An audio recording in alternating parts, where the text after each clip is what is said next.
The annual Concours d'Elegance in Kenya is a time of celebration for car and motorcycle enthusiasts, offering them the opportunity to proudly display their prized possessions, and the element of competition only adds to the need for them to be in peak condition.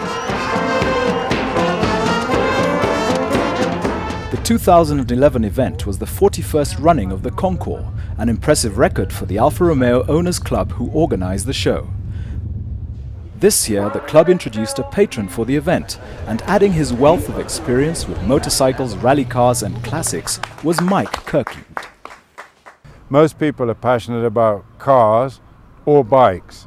I'm somebody who's passionate about both sides, and I have a fair degree of knowledge of both sides. So it's a great treat for me in a way, and an honor and privilege as well.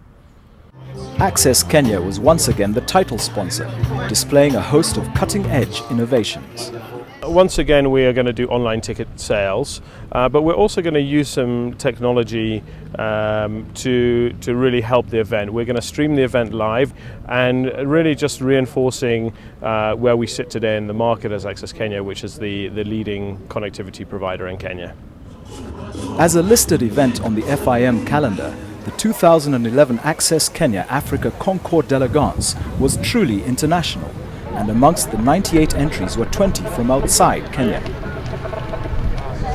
The internationals included the African Odyssey adventure-seeking classic motoring enthusiasts, whose highlight of their journey across Africa from Cape Town to Cairo was the Concours. I have attended motorsport and motoring events all over the world, in the States, Europe, Australasia, and what you have going here in Nairobi with this Concours is unique. There's nothing else like it anywhere else. There were 2 motorcycles from the Vintage Motorcycle Club of South Africa, including a classic 1963 BMW R60 and the oldest bike ever seen at the Concours, a 100-year-old Precision. It actually belongs to our club in South Africa. It was donated by a previous member who had an accident with the bike, and we've rebuilt the bike, and it's actually the second show we're having it at. Courtesy of British Airways World Cargo, an Army World War surplus Red Hunter Ariel was also entered by Eric Lonsborough, representing the British Vintage Motorcycle Club. I just demonstrate that we are able to care and carry very fragile and valuable shipment outside our normal realm of horticultural. It was built for the British Army in the Second World War, and they built up a very large stock of spare motorcycles which were stored in case they needed them. But at the end of the war they had a great many which had never been used.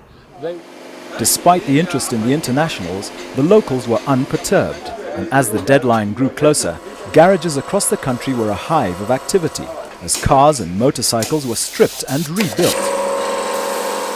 Some would not make the deadline, whilst others were nearly complete, but what was common was the passion to take part. First of all, it's a challenge, and it's our passion. I think I would just sum it as one word. It's a labor of love. That's it. Of course, the concours is always a good encouragement to get a project ready on time. Well, it takes a lot of passion, a lot of hard work. Well, you know, if it comes out right and you win your class, well, of course you have, you feel good inside and your car looks good. The venue for the Concours is the spacious Ngong racecourse on the edge of Nairobi, and it was here that the huge variety of pristine motorcycles and cars took their allotted places, arriving early enough for the owners to make touch-ups and give a final polish before presenting them to the judges. The standards were so high that the favourites for the best presented cars lay amongst the 6 who had all won before. This 1952 MG-TD, for example, had won on 4 previous occasions. You've been working on this last 6-7 weeks, full time, basically. So it's not an hour's job, eh? So you're here to win? Yeah, yeah, if I can, yes. The most prolific winners have come from the Phoenix Aviation stable. They had planned to enter a 1951 Jaguar Mark V, but it was not ready in time, and instead brought along their quadruple-winning 1958 VW Beetle and the defending Concours winning 1928 Ford Tudor. You had obviously put them aside for the Jaguar, so have you done a lot of work on these two cars? Yes, we did. We opened up all again and cleaned them thoroughly, and I think both cars are A1. They're really good. I'm hoping that the Beetle will win again. There were also 3 previous winners amongst the motorcycles, including this 1959 BMW, a 1925 DKW, and a 65-year-old Moto Guzzi that had won 5 years ago. And as you get older, you're not losing the passion for this? Passion, no. Strength and compression, yes. It's going. I'm losing it.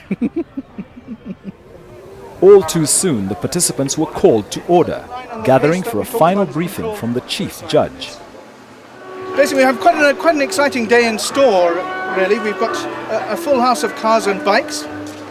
And very interestingly for us, of those 74 cars, 43 of them are over 40 years old.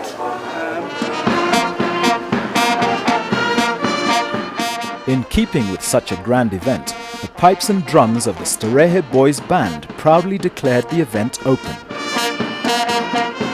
Following in their wake, the chief judge and the CEO of Access Kenya prompted the judges to be on standby for the first car. Car number 1 was a very special car, the very last Peugeot 404 pickup to be built anywhere in the world. It is still as new today as it was when it rolled off the assembly line 20 years ago. Taking the early lead and the utility class honours was this 1990 Land Rover Defender. Nice.